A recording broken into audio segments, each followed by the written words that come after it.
Cool. Let me see if there's anything in my preferences that doesn't allow you to.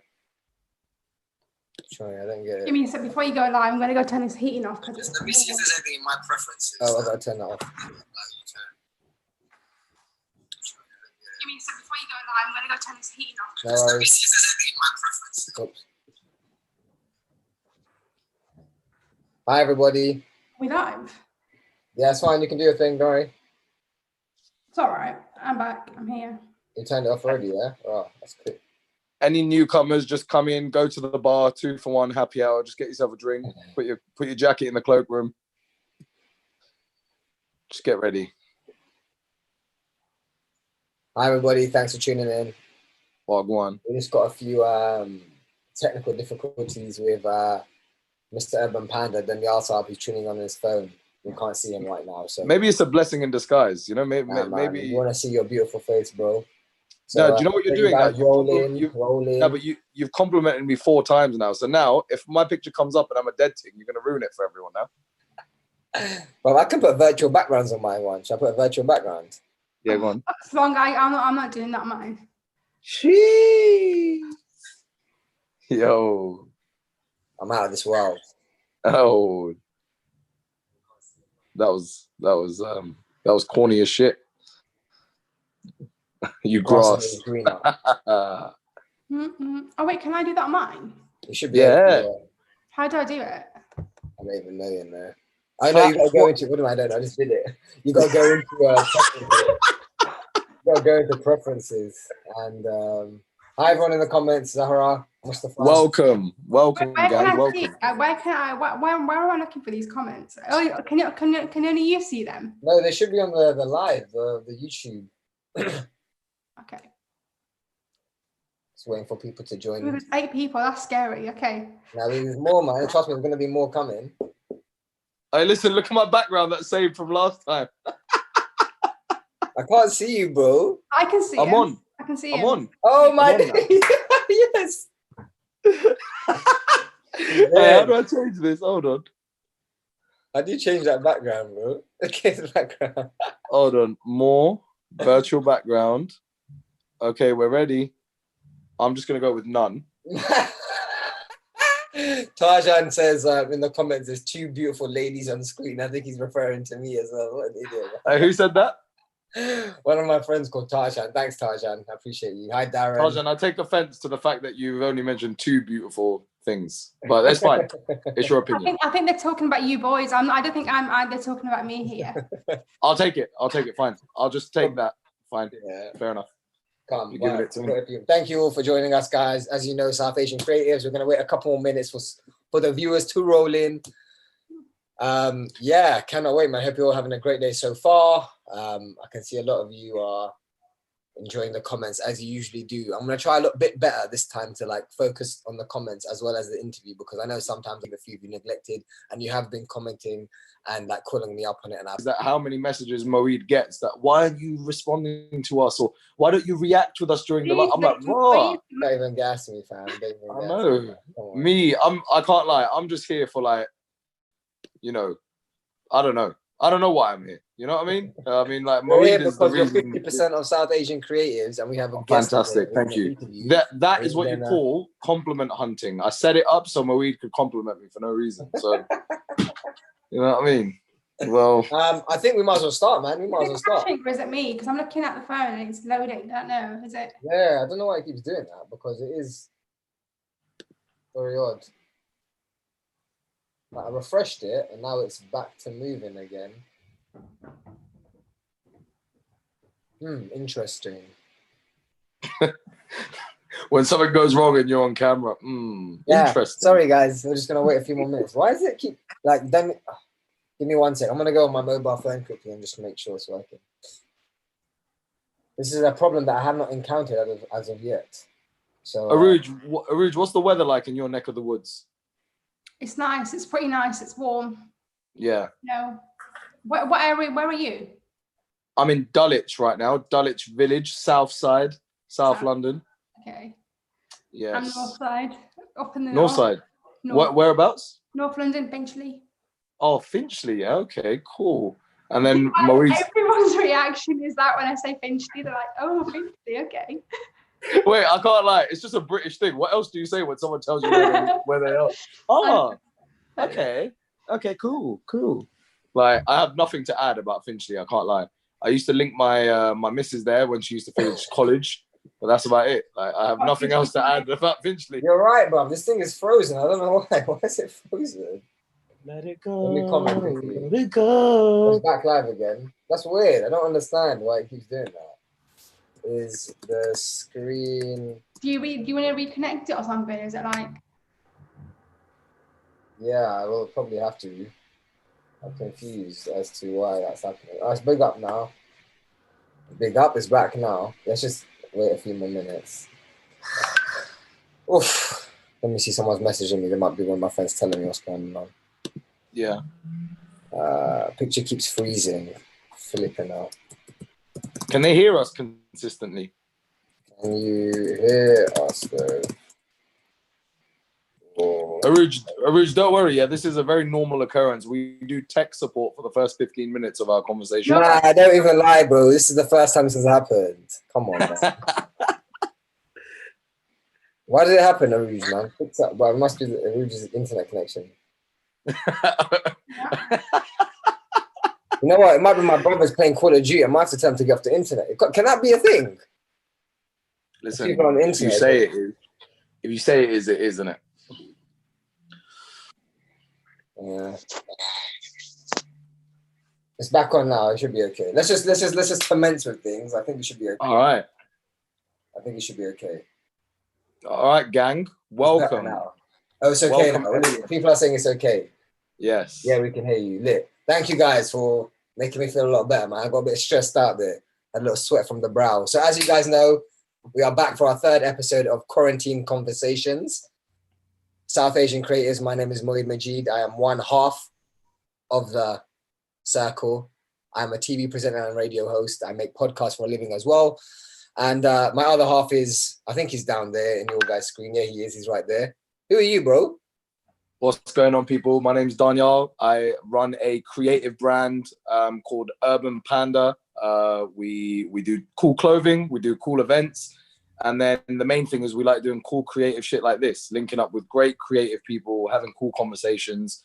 And yeah, that's a bit of me. And obviously, me and Moeed wanted to do this because we always had this vision that more often than not, we were the only South Asians in the room, wherever we were, whether it was Moeed at Vice or me at any kind of like record label events or like an Adidas launch or anywhere that you'd find yourself.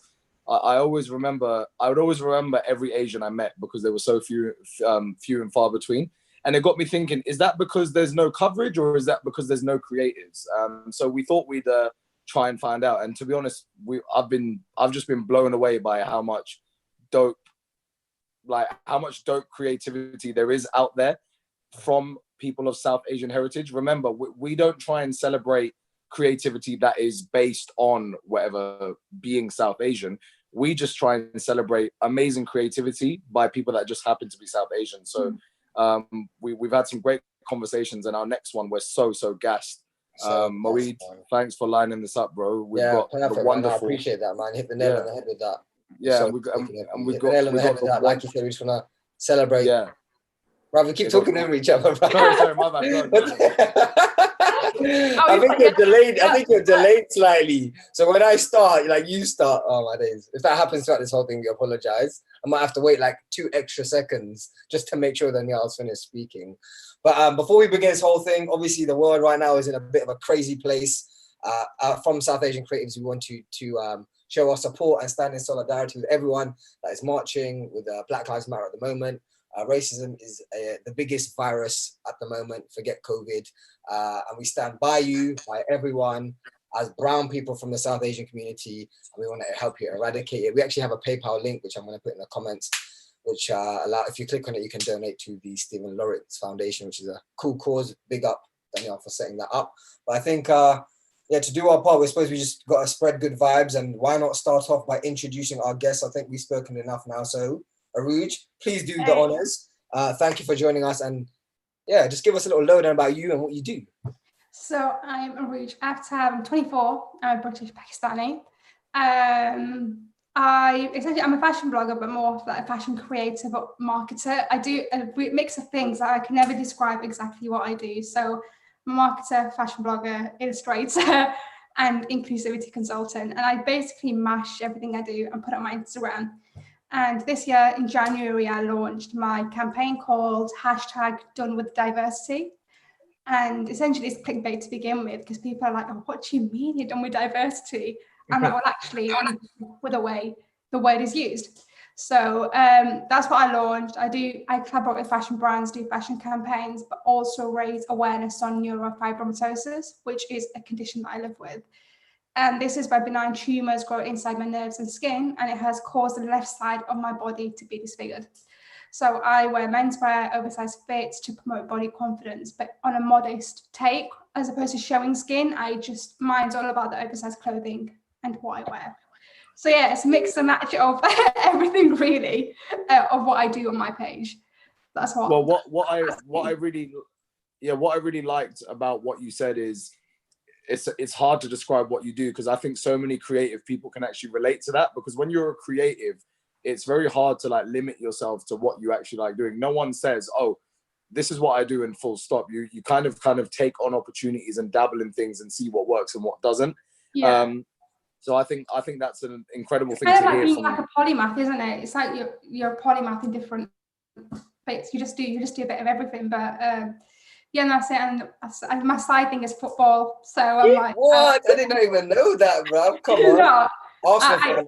thing Yeah. is, I was meant to do some freestyle content during this summer of me wearing a suit and doing kickups, doing like freestyle football, but COVID happened and that content never came to life. That's lit. We need But to I will be doing it soon when the time is right.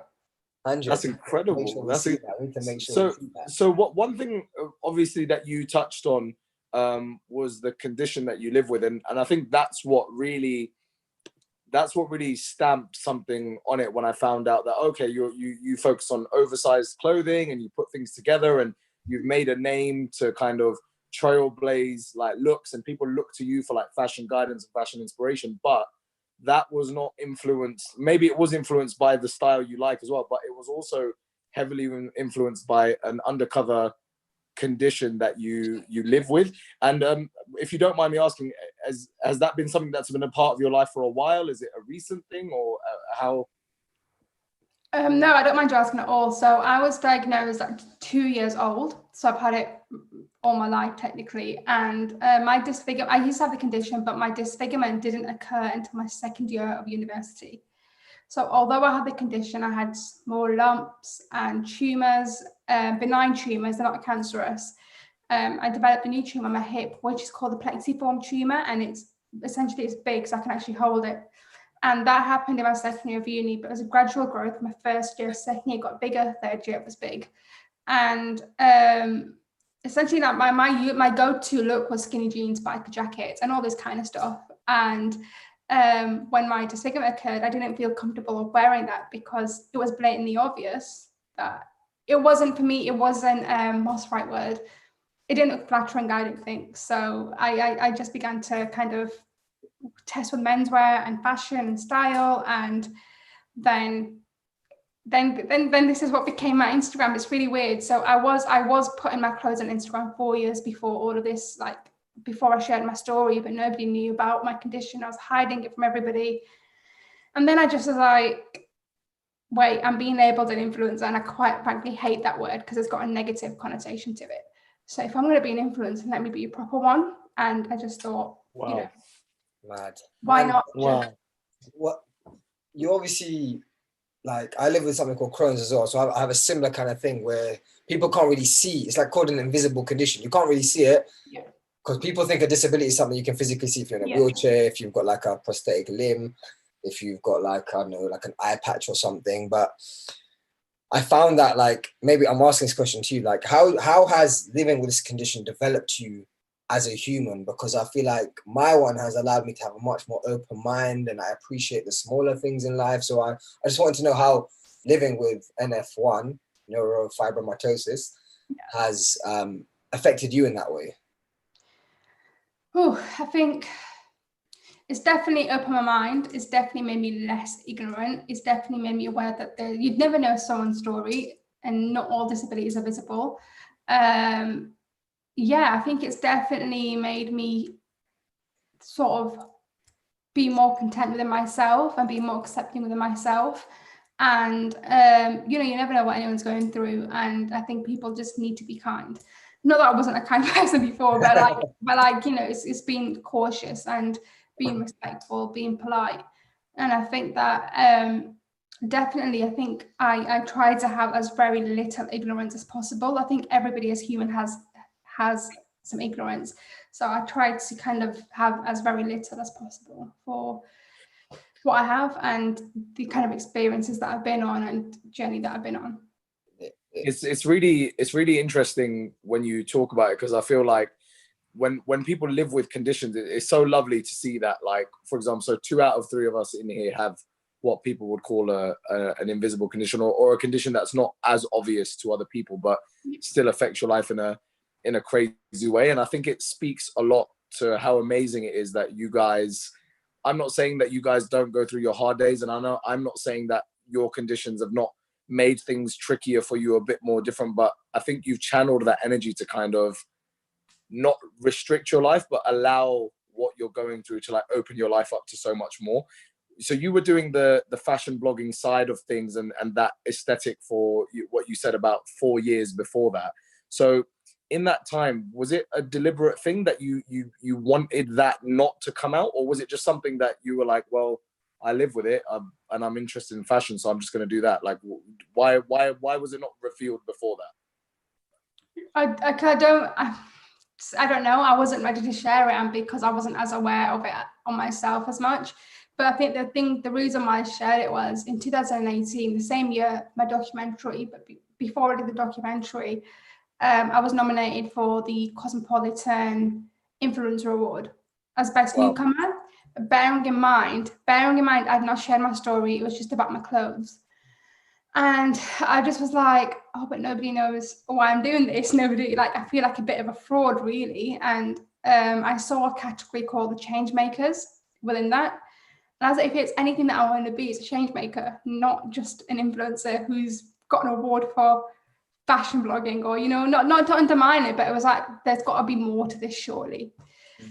And my condition gradually just developed a bit worse than it was in the previous years. And my twin sister was like, she works at the BBC, so she was like, she was like, I've got this idea, I want to pitch to the BBC, but it involves you sharing your story. And I was like, I think I told her to F off. I was like, no way, I am not sharing this story. Like, are you mad?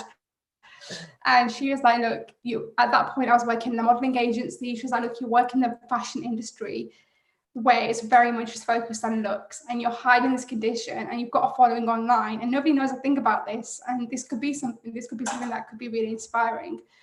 And I was like, okay, it's my sister, she's not going to throw me under the bus. And I was at that point, I was like, oh, if it's on BBC iPlayer, it's not going to go anywhere, because you've got to actively, I was like, you've got to actively search for it to be seen. Yeah. So I did it on the basis where it was going to be low key. My sister. And I was like, oh yeah, like, you've got to actively search for it. Little did I know, 1.5 million hits on the article. And I think the documentary was meant to stay on for 28 days, but because it got so much attention, they kept it on for a whole year. Wow. So then it just kind of blew up, I guess. It just kind of it happened, and from then on I've been doing a lot of charity work. I'm an ambassador for the Childhood Tumour Trust. I do stuff for the Nerve Tumours UK, and I try more so my work to the Childhood Tumour Trust. But yeah, that's kind of what I do now. It's a mix of charity work, mix of fashion, mix of raising awareness, and just seeing how we can push the industry a bit more forward. One thing that comes to me that makes me think is why, like, when I hear you talking, Moeed, I don't know if you feel this way as well, but every time I hear you talk, Arooj, I'm hearing like a purpose and like a drive, and I hear a lot of honesty and conviction in what you're saying. So there's, like you said, an influencer is someone that, of course, we can speak to anyone, and I'm sure you'll be able to find some inspiration, because when it's your chance, when you've got the limelight, you're going to say things that make you come across as inspiring as possible. But when I hear you talking, I just hear a lot of honesty and conviction. Thank you. Growing up, where was there, what you, in your family background, was there ever anything that inspired you to say that, listen, I have a higher purpose, or I want to make a difference? Or, because it's one thing to be an influencer, and it's one thing to have a condition and raise awareness about it, but then to go beyond that and actually actively partner up with charities and want to actually do those things, where does that come from in your background? Is that just something internal? Did you get inspired by anything? My parents. I think my mum's got the same condition, and she's not let it affect. She obviously affects her a lot, but she's not let it defeat her. And I think that, you know, it was when I was 7 years old, I remember specifically, I used to let this condition get to me, and I was upset, and I used to cry all the time, moan all the time. And literally blatant, my mum was like, all right, so you can either sulk and cry and you won't get anywhere in life, or you can either get up, be positive, make a change, and that will change your life. And I was like, right, yeah, she's got a point. Because Mrs. Aftab with the knowledge. I know the thing is, I've got this condition, and I'm no longer upset about it. I'm no longer angry about it. There's nothing I can do about it. There's nothing that nobody can do about it. It's not as I click my fingers and it's going to go. The fact is, I think these are the cards that I've been given, and this is what I have to deal with. So it's like, right, let me just do this the best way I can, and I'll try to control this as much as I can, rather than let it control me. Obviously, I can't prevent tumors constantly growing, or the pain, or any of that kind of stuff, but I can. It's mindset over matter, isn't it?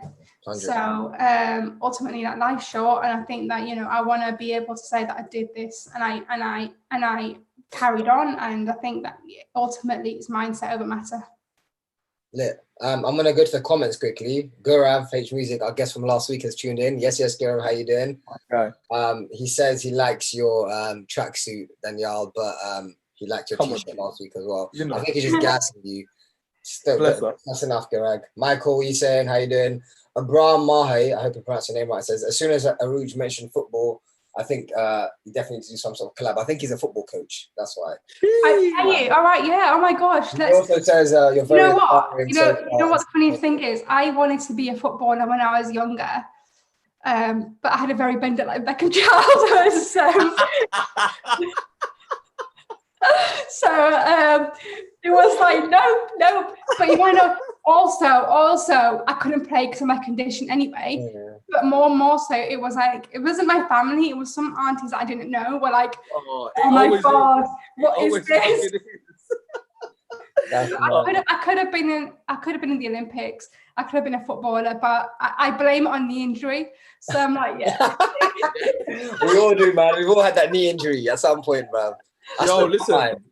No, honestly, I would have been big in the five-a-side game if it wasn't for that elbow injury that I got in year 9. So I completely level with you, Arooj. I know exactly what you're talking about. It's tough, isn't it? Childhood trauma is like still sticking. It's like, listen, let's just move on. I can't take it anymore. I was going to say, so we've spoken a lot about fashion. Someone said it would be interesting to talk about a bit about the mental health aspect of it. Oh, lit. Yeah, so amazing. We can touch upon that now if you want. I can let you go first. I also have a little bit to say about that. Yeah, I want to hear more about yours. I want to know, how's your mental health for living with Crohn's? So obviously I live with something called Crohn's disease, which is an inflammatory bowel disease. Split into two, so you've got Crohn's and colitis. Ulcerative colitis affects your colon in specific, whereas Crohn's disease can affect your whole digestive system. Woo! So I got diagnosed when I was 19. Everything was fantastic. Ended up going through a long time. So it's been my birthday soon, so it's been almost 10 years now. Wow. So I ended up getting surgery, but then you have your ups and downs, you know, and I think I'm similar to you, Arooj. I had to have this frank conversation with myself where I was like, okay, cool, now you either allow this to affect you every day and you live an awful life and you don't enjoy yourself, or you just embrace it, you take it on the chin and you move forward and you push forward, kind of like that Rocky quote. I think it's Rocky 4. So I decided to take that step, you know, and it wasn't easy. Again, it's like something that affects you physically. So I got really, really skinny. I couldn't eat anything. My face was gaunt, you know, I was gray. I was losing hairs before I had all this. Maybe this is why I'm growing it. I was like, you know what? I'm growing my hair now because I couldn't do it before. Yeah, I feel you on the hair. Like I'm gonna try get mine cut soon once the quarantine. Yours is a decent length, man. Mine is long, breath. I actually tried to cut it myself, and I went like that, and now it's like this, like slanted. Diaries of a brown boy with long hair. Yeah, but Moeed, so when you're talking about those conditions and what that does to you on a daily, if you think about your mental health, because obviously the thing is, as creatives, generally, I think a lot of people are, but creatives are susceptible to mental health so much because sometimes I feel like their thought process is a lot more obscure. And also I feel like everything they do, ultimately, there's an audience that it's put to and it gets judged as well. So there's that internal pressure on you to do something amazing. And then there's pressure from what people do as well. Living with a condition and being a creative as well, like what difficulties did you go through mental health wise? And how did you, to be frank, bro, how did you just come through them? I think this might be similar to Arooj as well, but going in and out of hospital and sitting in the bed, like some of the guys on the chat now were there, like seeing me, like, excuse me, like sitting there, I had time to reflect. You know, you spend a lot of time with yourself, in my own mind, in my own thoughts, and I was like, you know what, okay, this is the situation. What do I want to do with my life? And when I got out of hospital, I started I have a friend called Shaz, who's like a fashion designer. He invited me to photograph at his fashion show. What the hell? That's a wedding. He's not married. At his fashion show at London Fashion Week. So I bought myself a camera for my 21st birthday as a gift to myself. So like, you know what? I want to take photos. I want to be a photographer. So I used that camera. I went to London Fashion Week. I photographed for him behind the scenes, you know, and then he got me into some shows, and I'll always be grateful for that, bro. And it kind of like sparked this whole thing where I started taking photos. And I was like, you know, I'm kind of enjoying this. And it led on to me doing videography. It led on to me like doing hosting and making my own YouTube videos. And then eventually I was like, you know what? I really enjoy this. I want to make this my thing. I don't want to ever do something that I don't enjoy, and I'll try and make money from this and, you know, survive. And as an Asian, my parents were like, okay, you know what? You need to go back to uni, because I obviously had left. I never went back. I still haven't gone back. I don't intend to go back unless it becomes free or I get some sort of scholarship, then maybe I'll consider it. But I was like, you know what? This is what I enjoy. And having gone through everything I've been through, I don't want to do something I don't enjoy, because I don't want to go back to that. I don't want to go to the same mental state. And things are going okay now in my head and physically, and I want to maintain that. And if it means pursuing something that is a bit more difficult to attain, but will ultimately allow me to enjoy the rest of my life, then, you know what, I'll take that risk. And thankfully, bro, it's paying off, man. Slowly, it's paying off, man. I'm sure you all know, because we're all in the creative sector. Like, it's like a really, it starts off really low, but eventually gets really high, man. The hard work, the hard times, the being alone, the working behind the scenes, getting no credit for it, doing free stuff, is all at the beginning, and it's taken me like 5 or 6 years to eventually. Yeah, nobody sees that end of. Nobody sees that side of things, do they? They don't see the hard work. They don't see the behind the scenes. Mm-hmm. But coming on, you said in terms of mental health, it's a bit of a, how do I say it plays with your head, doesn't it? It's kind of like, I don't know how I did, because I'm still going through it, I feel. And the mental side of things is just like, it's hard. But I think by continuing to work, it's weird because I always need to be working to keep distracted. Yeah. And one thing I need to accept is I'm not always going to be able to work and busy, so I need to just be in with myself. And I think what I'm trying to learn is be more in with myself. And if anything this quarantine period has given me is to be in my own space with my own time, and appreciate my time more, and be my own company, you know. And yeah, it's still, I think with mental health and illnesses, it's you learn every day. It's not just one day you roll out of bed and being like, yo, I'm happy now. It's just like 100%. Yeah. And I think I think that's such an important thing to say, because maybe what I said to Moeed alluded to that. Like when I asked Moeed, how did you get through that? Maybe that suggested what I'm saying is, when you start doing something you love, or you get verified on Instagram, or you start getting written about, or people start loving you, that means all your mental health disappears. But that's not the case. I think that makes it, I don't know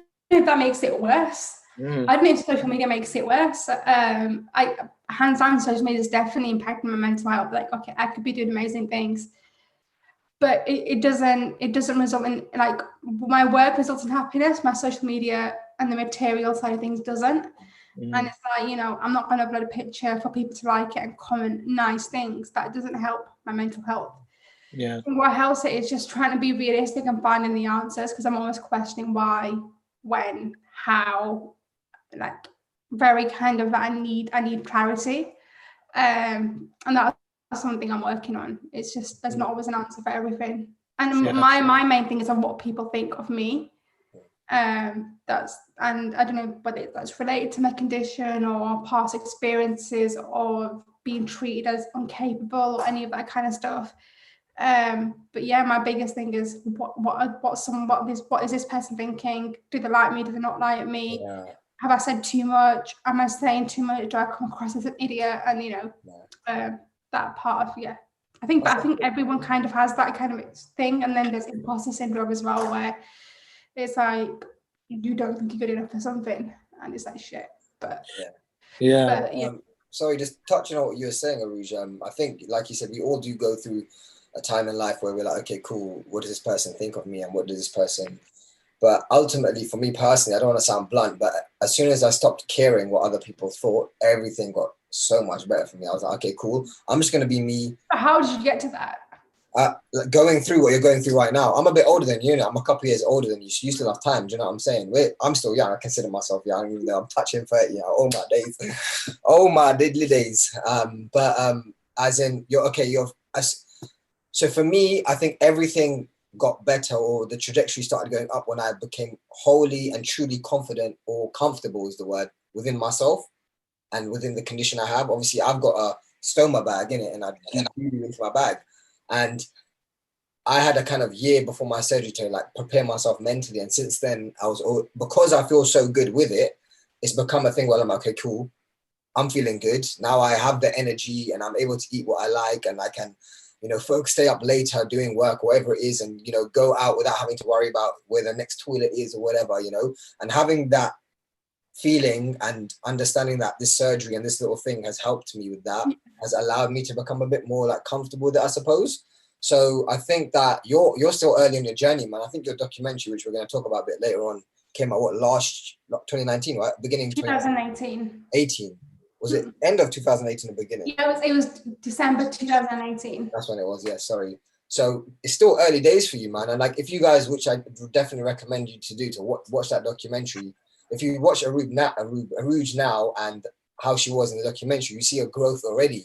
Like, wow. I watched it earlier today and I was like, gosh, I couldn't even talk to camera. I was just like, she's so like shy and timid and innocent. And like what you've done now from then, because I read an article that said you had like, a year ago like 7,500 followers, and obviously now you got 60K plus now. So obviously you are helping. I've lost them recently since this whole. Yeah, I saw actually.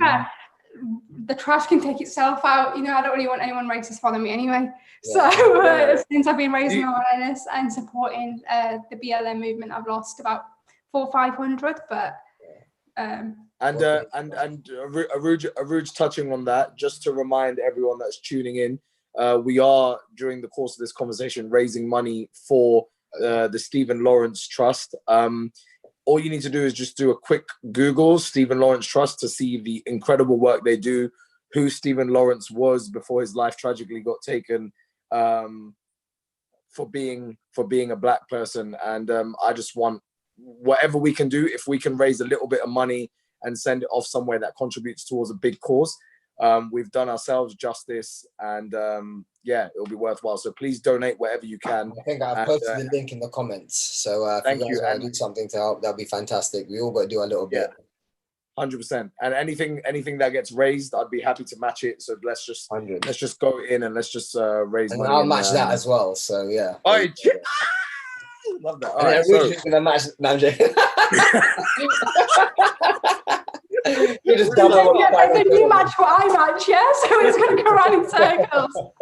So, well, I was going to talk about the fashion industry. I don't know what you're going to say there. So I was going to say, go for it. We're talking about a lot about the fashion industry, but I'm sure some people are watching want to know, what was your journey into the fashion industry? How did you get there? What kind of inspired you to pursue that? And living with a physical condition, what was that like being in an industry that is wholly and like wholeheartedly focused on physical and aesthetic appearance?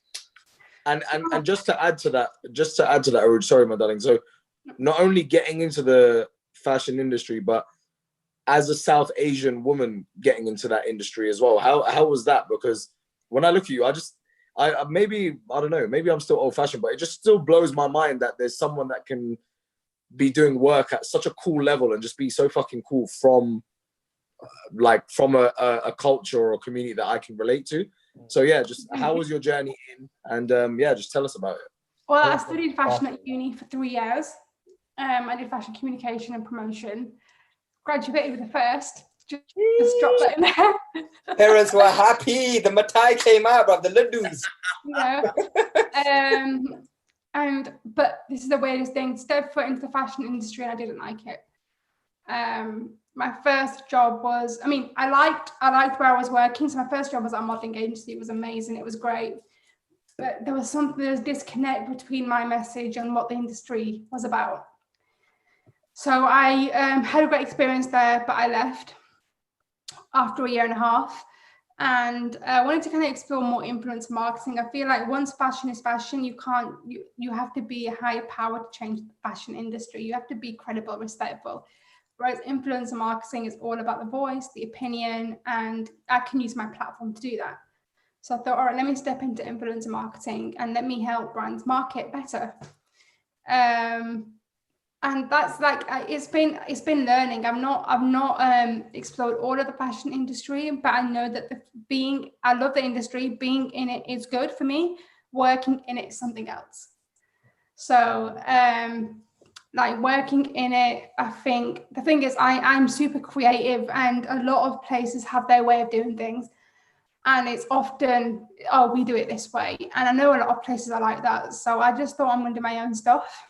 And I'm going to just do my own work. And if anybody wants to work with me, they'll work with me. And I think being an activist and a voice is kind of a bit easier route if you're a creative and you don't want any kind of, you don't ultimately want that creativeness just going downhill. So it's like, I'll do my freelance stuff. And if anybody's interested, they're interested. And then this year I launched #DomaDiversity.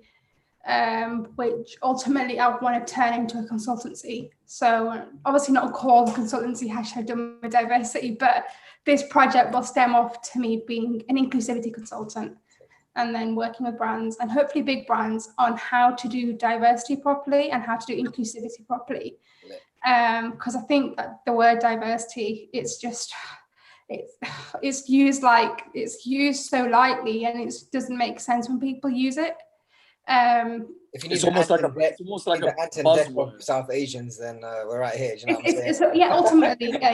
Ultimately, the word.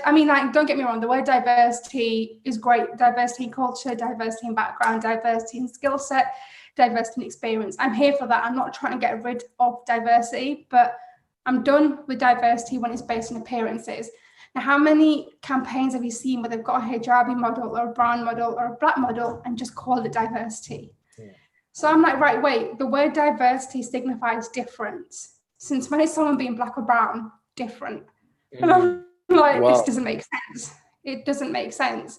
So ultimately, I think brands need to stop using the diversity thing as a token piece and a tick box just to look good.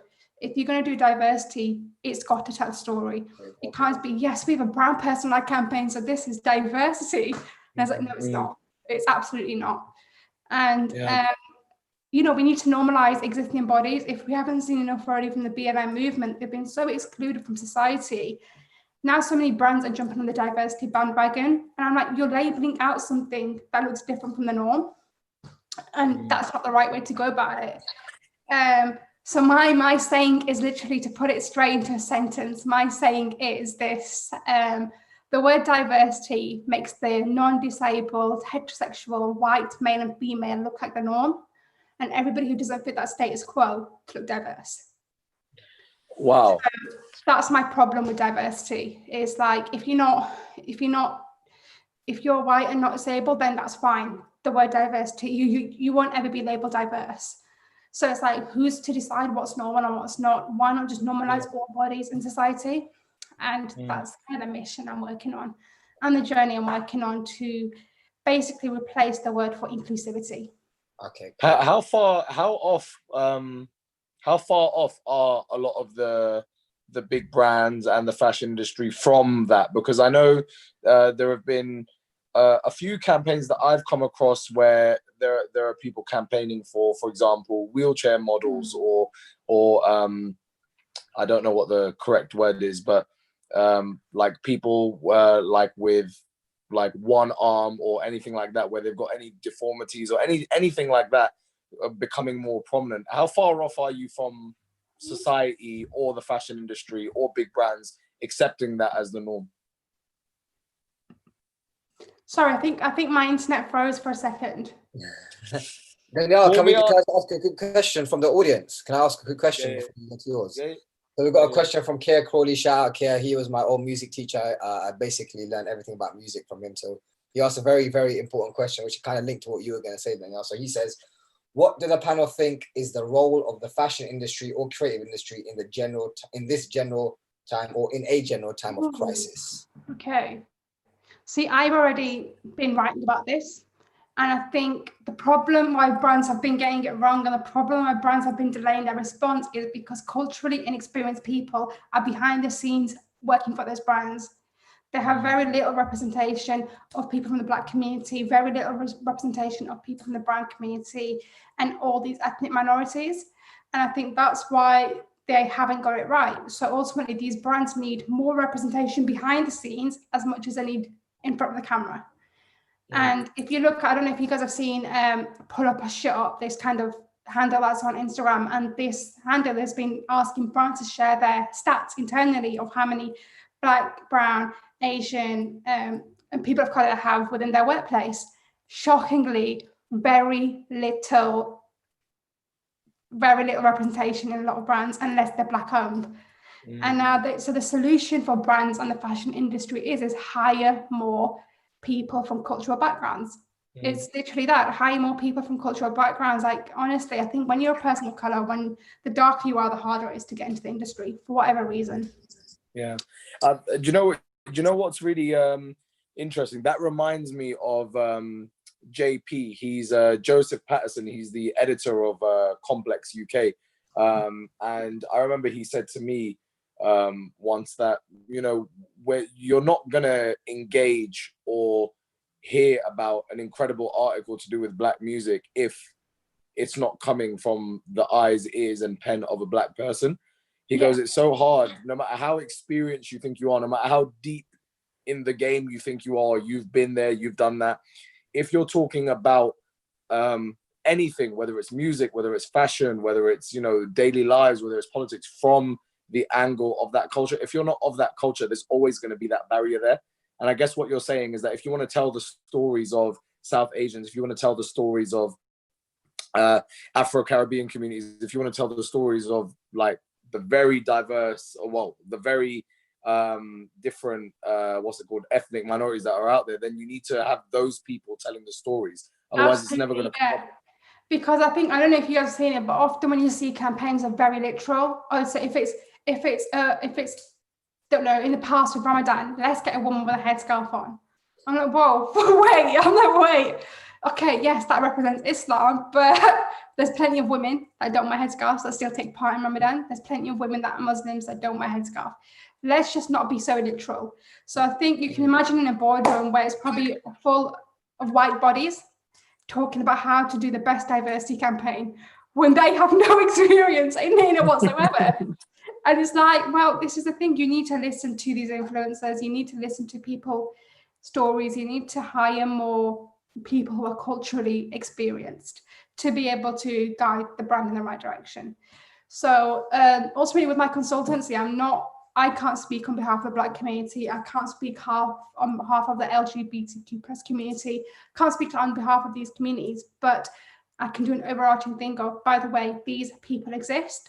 Here's who you should reach out to. These are the influencers you should be looking at. Get them on your campaigns. Do you know what I mean? Yeah, 100.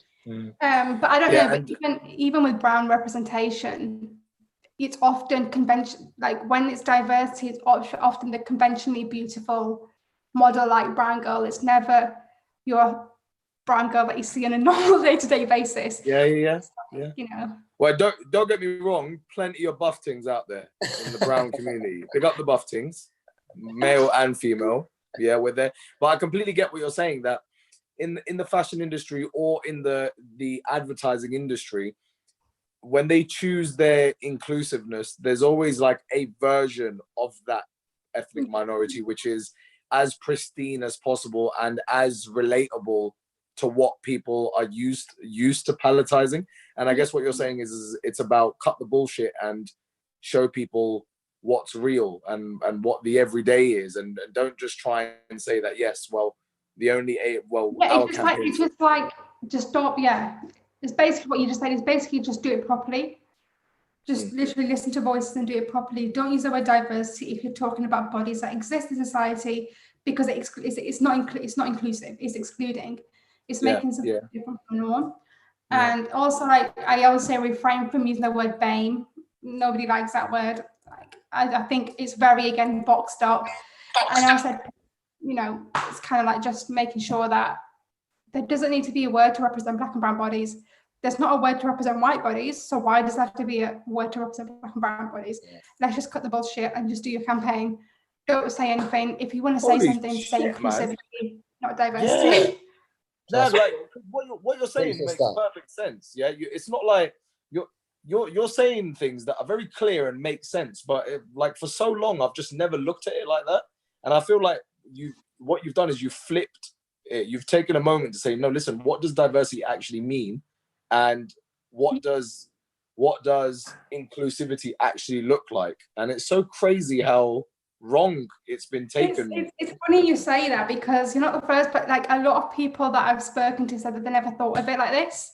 And I'm like, well, ultimately communication is powerful, and I think what we see on our billboards, what we see on our magazines, we begin to normalize that, and I do genuinely believe that has a knock-on effect in society. So if we constantly label black and brown bodies as diverse, we will be treated as the diverse part of society. 100%. So just normalize it. Do you know what I mean? Just normalize this. That's what I think, the same as well. I've started to realize that, and I was in the same boat as you, thinking, okay, diversity is great because it gives us an opportunity. But I was afterwards, having been in the industry for a little bit, and I'm just like, hold on, that just puts people into a box and adds. Oh, I think Arooj still there. Hopefully, the internet will come back. You can Mo, you keep talking to the people then. Yeah, I'm still talking to the people. Mustafa, after you said about the buff things, he goes, "Where's the aunties at?" Oh, there she is. She's back. I don't know what happened. Sorry about that. It's all good. You're back. That's the main thing. I was just gonna say, you're touching on the diversity thing. I think people should be hired on the merit or the fact that they can do the job, regardless of the fact whether or not you're black, white, Asian, whatever. However, I think now, like, Asian people or black people are hired to tick a box rather than the fact that they can just do the job. People are hiring one black person, one brown person, rather than thinking, okay, these people can do the job, let's hire them, you know? They look but like, again, one brown person, one black person doesn't speak on behalf of all brown. That's what I'm trying to say. That's the problem. So they're like, okay, let's only hire this person because it'll make us look cool or make us look diverse. When in actual, it's like a form of tokenism. So many more people that could do the jobs if you actually hired them and didn't think about filling a quota. You thought about people that actually genuinely can do the job. So a part of me thinks though that at this stage there does need to be a almost tunnel vision like focus on getting more ethnic minorities into the workplace, because Arooj, you're right in saying that no, there is no difference between us, but there is the one big difference is that the privilege that has been afforded to what we are told is normal for many years has not been afforded to everyone else. So even by getting one person in, or by getting 2 or 3 or 4, you haven't started from 0 to get to 4. It's almost like you started from minus 100. Yeah. And until every level of your workforce has inclusivity. See, I'm getting it now. I'm not saying diverse now. I'm saying inclusivity because my mind has changed. So until we work towards getting inclusivity at every level, whether it's entry level, whether it's management level, whether it's board level, whether it's freelance level, until all the rooms are covered with inclusivity, we're just going to be starting from zero. So I know, Moeed, you said you should hire people on merit, be whatever it is, but I really do think to really kickstart this off, the main injection needs to be like a tunnel-headed vision of, we need to get people from all backgrounds. Ultimately, I think brands need to question, what do you want? What do they want? Like, what is it that you want? And if your true aim is to truly be inclusive, then they'll do it the right way. But we've seen far too many brands profit of Black culture, yet they don't have a Black person in their office. So this is, to me, like, and nor in the office or in the campaigns. So it's kind of like, these are the brands that really need to be questioning, what is it that you want? What is it that you're trying to do? What message are you trying to give? And right now, like, brands, if they mess up now, that's it. You're ultimately getting called out, because right now everyone's walking on eggshells. And rightly so. I'm here for all the brands getting called out. I'm here for all this, because you know what? It's baffling to see how very little representation there is behind the scenes, how much they care, very little knowledge, and how brands are so quick to put up a black plain box just to show that they care and they don't get cancelled. But when they're questioned on it, they don't know anything. So it's like... Yeah, I think it's quite interesting in that what it is when you're looking at the actual business, so like you said, they've got the tick box side of things, but the cultural representation needs to be more than that. Like, and I think what it is from a society point of view, the ethnic minorities, maybe our parents' generation, maybe the generations before that, for them, it was all about conforming and just kind of fitting in as best as possible, not making too much noise, not going against the grain. And maybe that was because there was a lack of confidence within them, or coming to a new part of the world was a crazy experience for them. But I feel like the generations of today they're more in touch with, they're proud to be British, they relate to being British, but also they're extremely well connected to their heritage. And I think that's why, and that's why they've got the confidence to come together and hold brands accountable, saying, listen, we are just as important customer base as anyone else, and we will demand accountability from you and answers about what you're doing. What are the things that we can do as consumers? Because you're in it from the inside, and you're gonna kind of walk into offices, walk into boardrooms, and you're gonna pretty much shake things up and ask the tough questions and get brands to look at themselves in the mirror. But for us people on the outside as consumers, what do you think that we should be doing to kind of, aside from calling out, but what should our habits be like when we're dealing with these brands? Oh, I'd say there's so many different ways, I think, as a consumer, because I'm still a consumer of these brands, even though I'm internal. But I think we need to be more consumer conscious, understand the brand's history, where does their money go, who are they giving the money to, what's their history like with Black lives, with racism, what's their history like, what's their history being like in the past. And ultimately, it's being just a bit more consumer conscious, because if you're going to shop at a brand which, I don't know, is conservative, for example, and a lot of their funds go to parties or things that you might not support, whether it's like animal testing and it affects the climate, fast fashion, whatever it might be, people and us as consumers need to be a bit more consumer conscious, because the less we shop at those brands, the less they'll be at the top and making money. The more we support Black-owned businesses, and the more we support the businesses that have the same values as us, the more we will see them in the mainstream areas of fashion, which will then shape the fashion industry. We will then see them on fashion weeks, we'll then see them in our magazines, we'll then see them in our billboards, because the demand is there. So we need to stop, we need to stop giving the demand to people that don't have any value, like ourselves. Yeah, and I think that actually reminds me of something my brother said to me. He goes, people don't buy what you're selling at the highest level. They buy why you're selling it. And that's thing, like kind of finding out, answering it for yourself that, oh, I like this brand and I like this clothing, or I like this perfume. why do they do what they do? What are their core values, and do those values represent me? And I think, and honestly, a Google search isn't hard. You know, you just Google search them literally.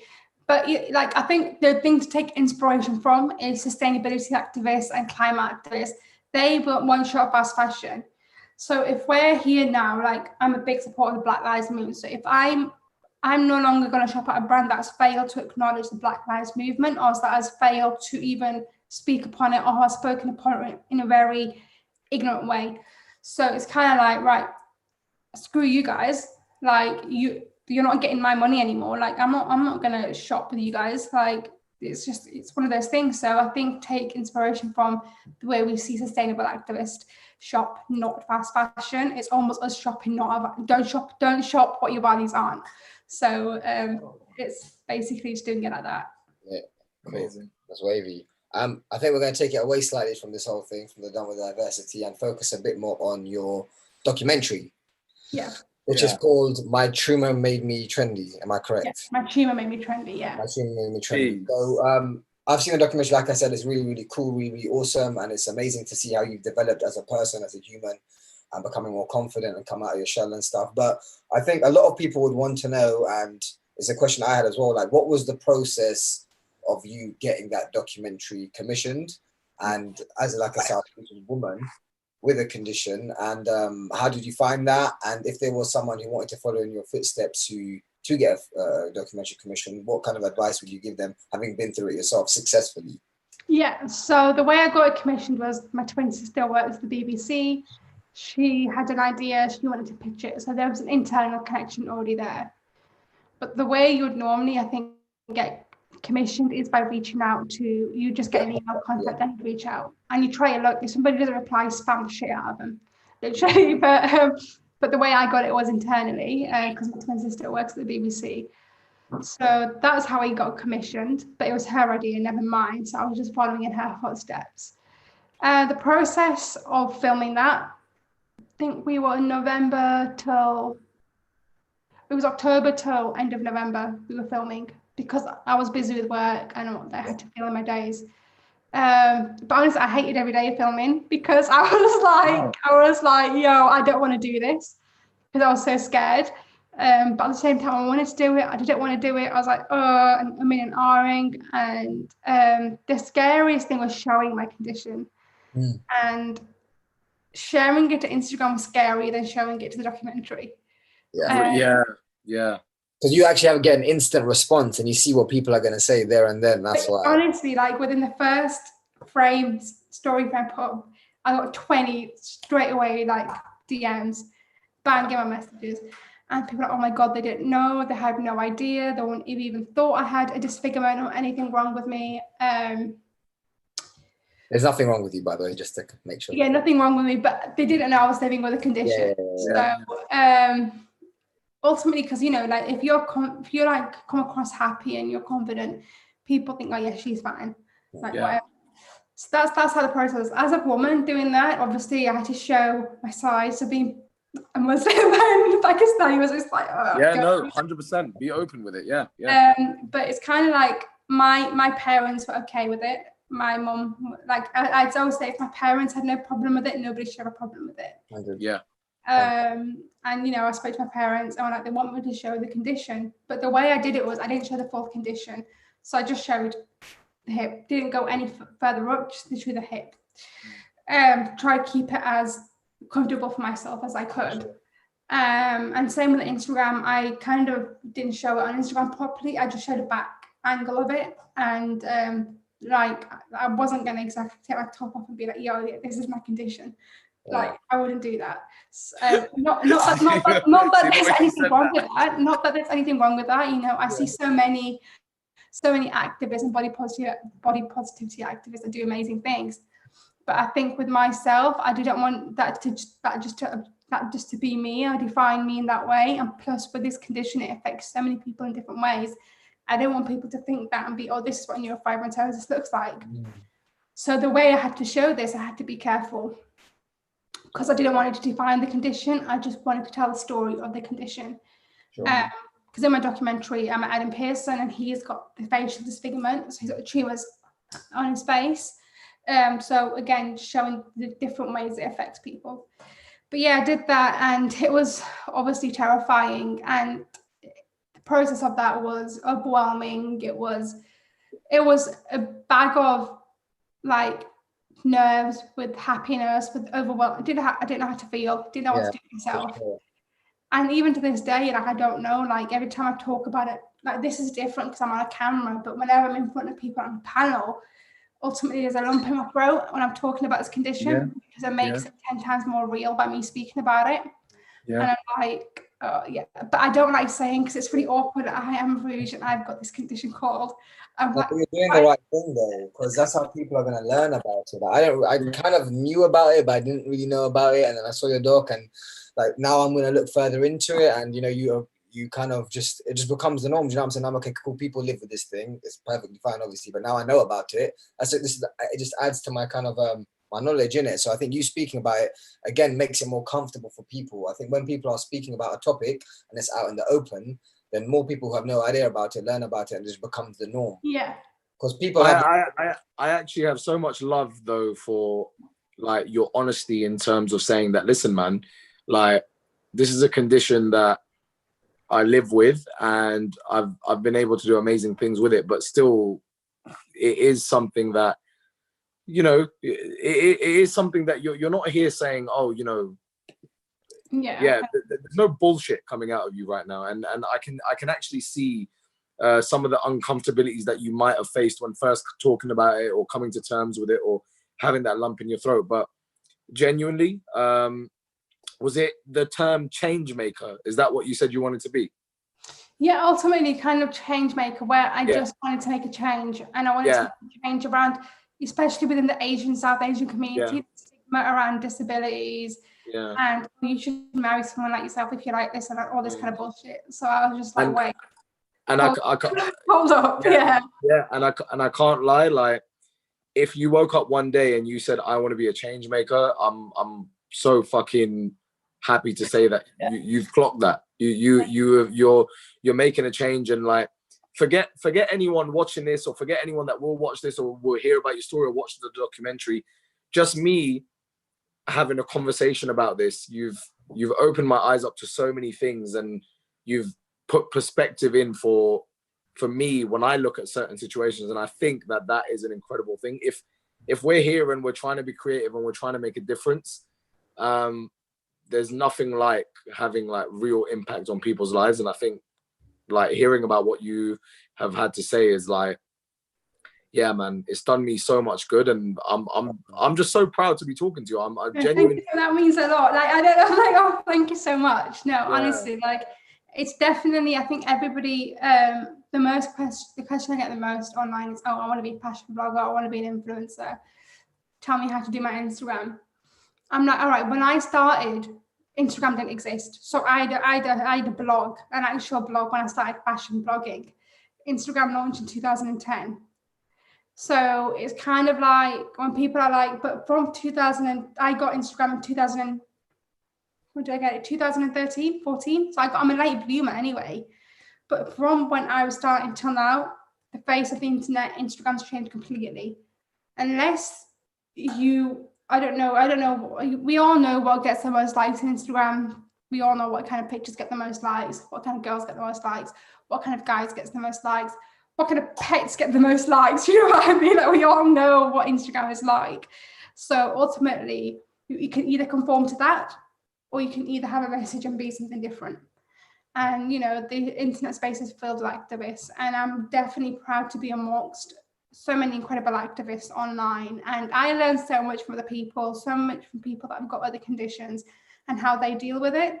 Like I know like cancer survivors and their stories, and them documenting their journey on Instagram, and they're fashion bloggers and they come out wearing like the wigs and all this kind of stuff. I'm like, you know, this is a positive space, and the internet can be a positive space depending on who you follow, depending on what you choose to look at, because it's in your control. And the phone is ultimately in your hands, the app is in your hands. And I say, if for anybody wanting to be a change maker, follow the right people, follow it in the right lead. Don't copy them, but at least take inspiration from them, because everyone's message is completely different.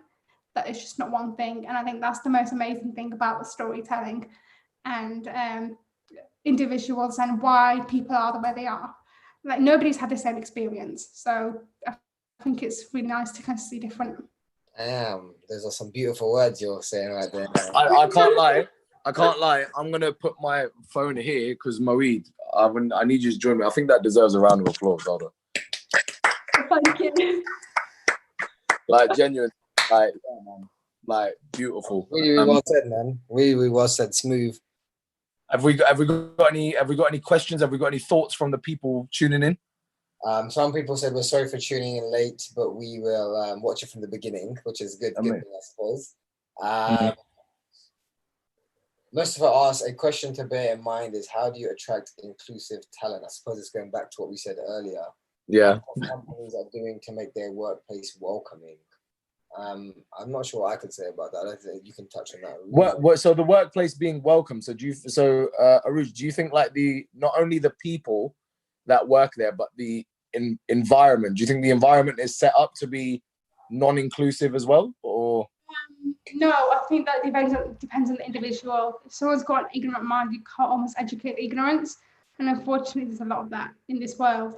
Like I know I've had my fair share of going into, like I always say, I'm actually writing an article at the minute, and it's titled "Just because I'm brown doesn't mean I'm an encyclopedia," because it's kind of like you know, like when you walk in and you're the only person of color in that office, people expect you to know everything about culture. Bearing in mind I'm Pakistani and a Muslim, when it was Diwali, why do the Hindu kind of, why is there celebration like this? I was like, I don't know, like I know a little bit of what I learned in RE, but I'm not Indian, or I'm not Hindu, I'm not Sikh. But they expect you to know, and then when you don't know, they patronize you, be like, how can you not know? Do you know? Do you know? Yeah. So it's like, yeah.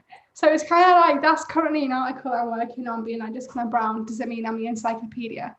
And I think ignorance in a workplace you can't change because it's very individual people. But I think management and people need to be aware of that. And I think often people are too scared to speak. So I'm just saying, I think what we've seen happen in the past week has made a massive shift. People are going to be vocal. People are going to say how it is. I hope to think people will say how it is, and nobody's backing down. Nobody is backing down. Like, I think people are tired. Everyone's tired of like bullshit and ignorance. And you know, we've definitely seen a shift in this past week.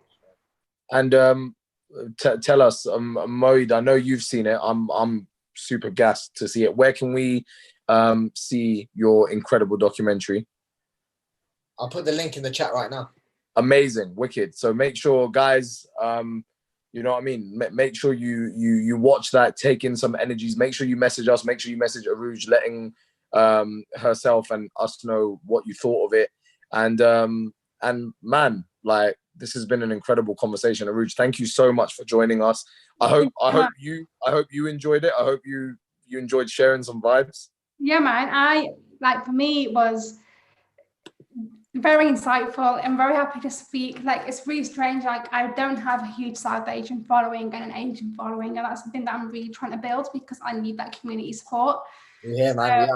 Come on. For me to be on here is great, and thank you so much for letting me be on your platform, guys. Link up soon when we actually have our live event, because your sister's on the panel. So Kaya. Just before we close off, like, what are your plans for, obviously 2020 is a bit out the window now, but what are your plans coming up?